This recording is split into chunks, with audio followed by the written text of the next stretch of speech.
Oil and water can make a wonderful combination for vibrant abstract photos and eye-catching visuals. The oil is highly reflective, bouncing back any light sources that may be nearby.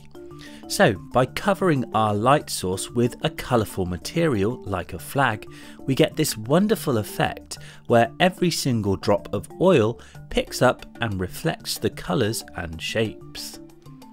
To get started, we need to create a template to fit over the light source. A piece of cardboard will do fine. I cut out a rectangle for my flag and then taped the Union Jack into place. Next, we fit the template over the light source. I'm using a softbox here as it gives a wide bank of even light. If you don't have a softbox, you could use a simple cardboard box fitted over any flash or even a household lamp.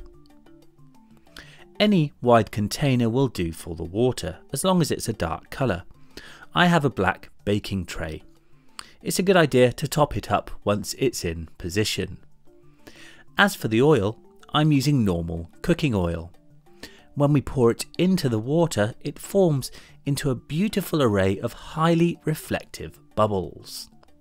We position our light source behind the tray at an angle so that we can catch the reflections from the opposite side.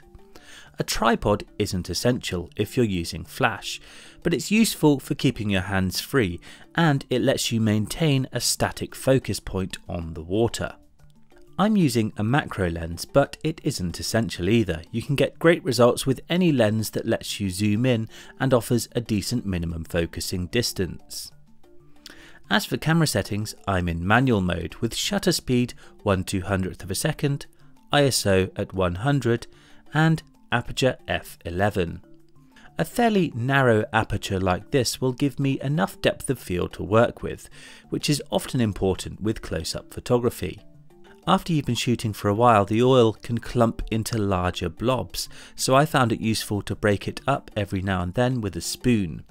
The spoon can also be useful if you want to try and capture ripples in the water like this.